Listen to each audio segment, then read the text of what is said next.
Hello, I'm Sean Lim, and welcome to After 10. The Korean economy is on an upswing, and foreign investors are piling into the market. But what explains the flood of foreign capital this time around, and will it stay? On today's After 10, we go into the prospects of the Korean economy and explore what you need to know as an investor. Stay with us. Since the 2008 global economic crisis, the world economy has been faced with numerous risk factors, most recently the imminent tapering of quantitative easing by the United States. In the meantime, the Korean economy has recently received favorable reviews from global economic institutions and the foreign media. Bloomberg has reported on the foreign capital that is pouring into Korea, Mexico, and the Czech Republic. And the Wall Street Journal also noted the rush of foreign investors that are moving their money into Korea. The International Monetary Fund has recently mentioned that Korea could be in a favorable position when the U.S. decides to scale back its quantitative easing. On today's After 10, we discuss the continuous growth and outlook for the Korean economy amid the global uncertainties. Well, Mr. Drew, thank you so much for coming in to talk with us about the economy and the stock market. Thank you for inviting. So let's start with the stock market. The Kospi has seen over a month of foreign investors being net buyers. A lot of money coming into the main bourse, and that has a lot of people excited. Should we be really excited about this, or is this a temporary high? Well, there are some good news and bad news as usual. The first case is, the good news is that the foreign investors keep investing in the Korean market as a start of the second half of this year, and the total amount is for about $113 billion in these days. That is quite interesting because we've already experienced quite the outflows in the stock market in the first half. So that is the good news. The bad news, where some institutional investors in Korea are still worried about their consensus or forecast for the Korean economy for the next year. But to make things summarize, I think in general consensus for the Korean market is getting brighter these days. So there are different viewpoints on the Korean market. As you said, the domestic institutional investors have pulled out a bit, but then foreign investors, when they look at Korea, they see it as an attractive investment opportunity, at least in the second half, as you said. Why is that? We need to think about that kind of fact from the external factors. For instance, we are talking about tapering of the U.S. Quantitative easing, and that will cause some kind of price to the quality issues in the investment market. The problem is that they changed their views into Korea from some kind of low growth countries to the safer havens, if I may call it. For instance, we already experienced that the Korea has positive current account and a series of 20 months trade balances surpluses until the September. So basically they thought Korea is a kind of country that won't make a default as before, like 1997 Asian crisis. So that kind of belief makes those foreign investors to aggressively invest into the domestic market. Korea. And so after the financial crisis, there was a pretty large growth rate in markets worldwide, but especially in emerging economies. But now we're seeing these emerging economies also start to taper off in their growth. So is this what you're saying, that, well, if we're going to invest in emerging economies anyway, why not put it into a safe emerging economy like Korea rather than a more up and down economy like one of the other BRIC countries? Yes, actually we need to find out there are big differences between Korea and some other emerging countries such as Brazil or India. The point is that when we are talking about the BRICS countries, then we usually expect higher expectations of returns, as we experienced in the early 80s or early 90s in Korea. It is not possible anymore for Korean economy, right? we are just seeing 2 or 3% of real GDP growth in these days, and nobody expects that that kind of recovery will happen in Korea again. Then what kind of factors attract foreign investors into Korea? That's the question that we have right now, and I may call it as a fundamentals or economic soundness or resilience in Korea's economy. For instance, the biggest issue is that is it possible for some countries to make a default on their debt? We've already seen a lot of episodes. For instance, Argentina in 2001 or Brazil or Russia in 1998, right? Then the most important point when there's climate changes in the financial market is that the safe place is the best place to invest. And what we are showing as a Korean economy is that we have that kind of soundness and we have the willingness to repay the debt. Because of the current account surplus. Yes, that's correct. That's the one of the important points to point out. Where you may know that the current account was deficit in 1997 for about over 5% of GDP at that time. Recently, we have 3.8% of the current account surplus, and we have 20 months of trade balances surpluses in a row. So basically, since we are earning a lot of money from the exporting sectors, then we have enough money to repay the debt, if there is any. Plus, we have already have a quite large amount of the foreign reserves, almost $330 billion these days. So basically, no one who are investing in Korea worried about that kind of possibility anymore. So more people around the world, if they're investing in Korea, have confidence in the country, and that's reflected in our sovereign credit rating. Where does that come in handy? That's correct. Actually, we can find out the credit ratings of some countries in 3 major companies such as Fitch Ratings or Standard & Poor's and Moody's. All of those companies are well known during the crisis episode, unfortunately, but they are still important in finding out which country is better in some basic options. So, for instance, right now, Fitch Ratings affirmed AA- for the long-term foreign currency denominated bond for Korea, and the outlook is stable. And the Standard & Poor's suggested that the credit ratings of Korea is A+. That basically means that the long-term bond, which is foreign denominated, issued by the Korean government, is quite safe, considering they are willing to repay the debt, and they do have the commitment for that.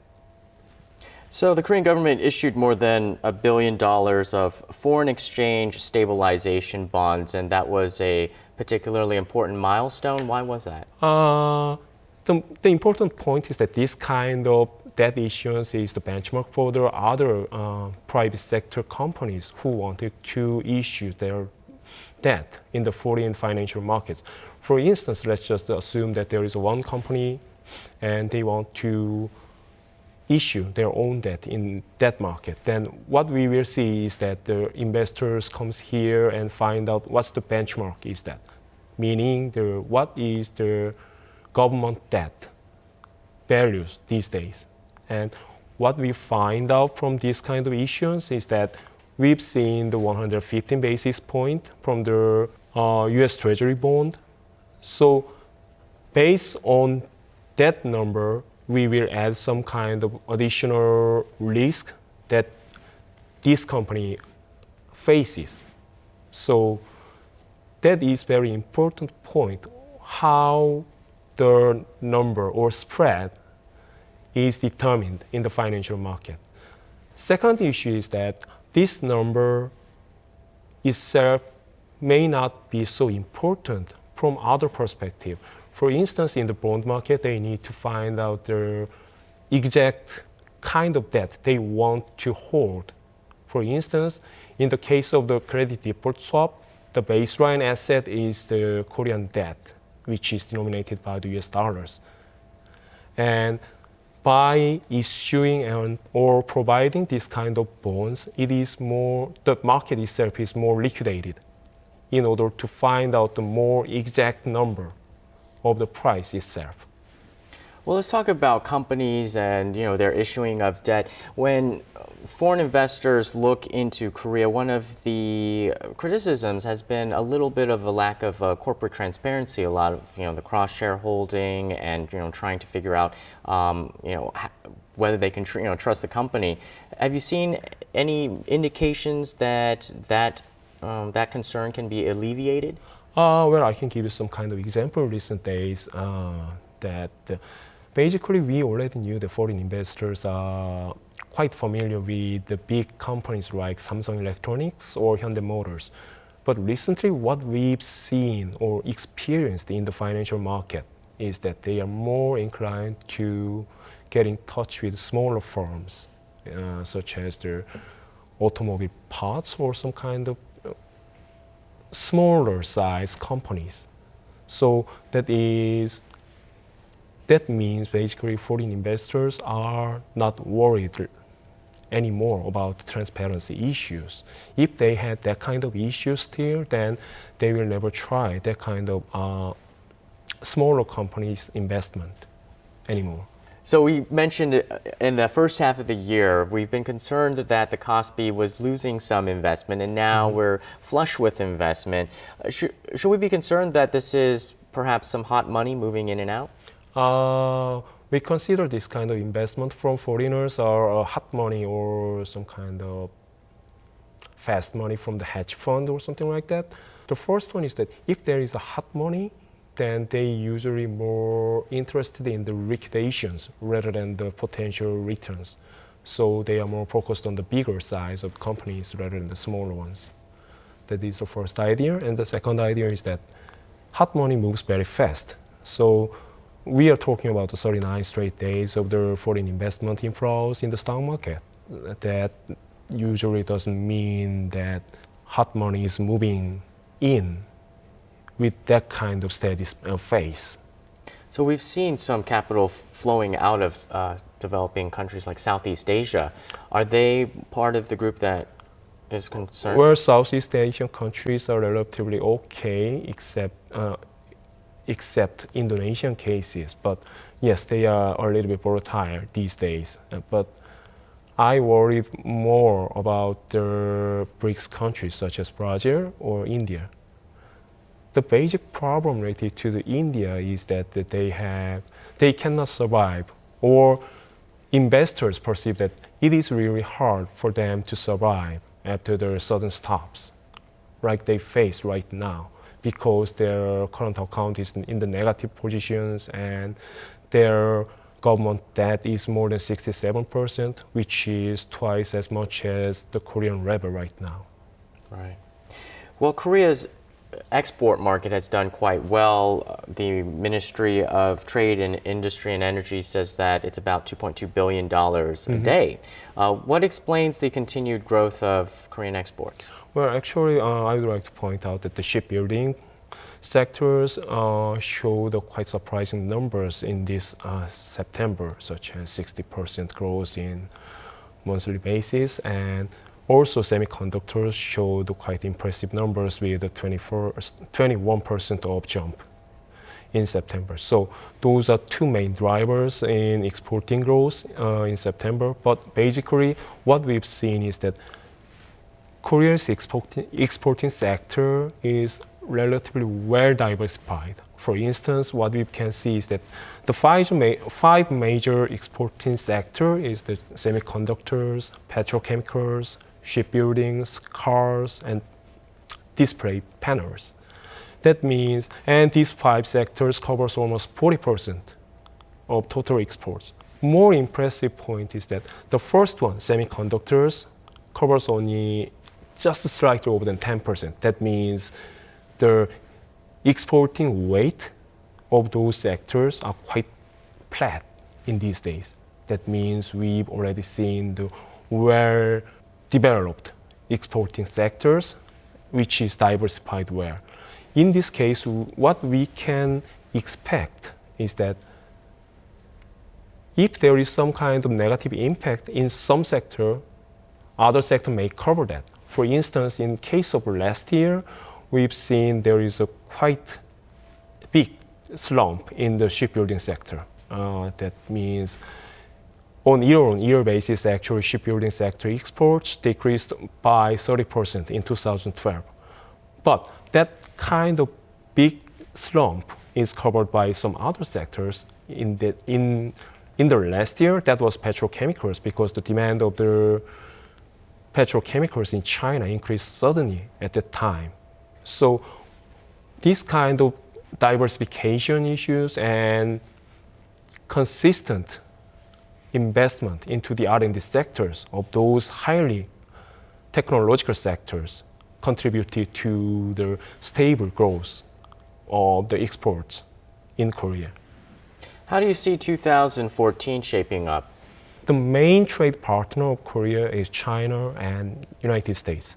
The China has a share of 25% and for about 10% for the United States. And the consensus for the foreign investors and other economists are at least there will be steady recovery on these kind of major trading partners.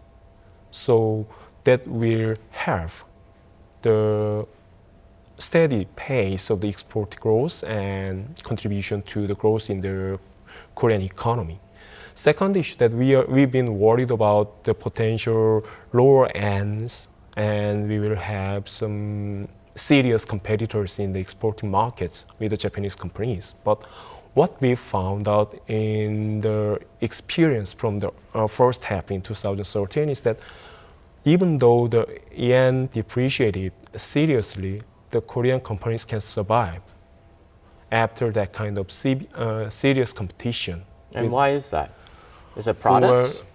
The quality of products? Yes, that is one factor. And the other factor is that their investment into the R&D sectors proved that they can produce high quality products with a competitive price at that time.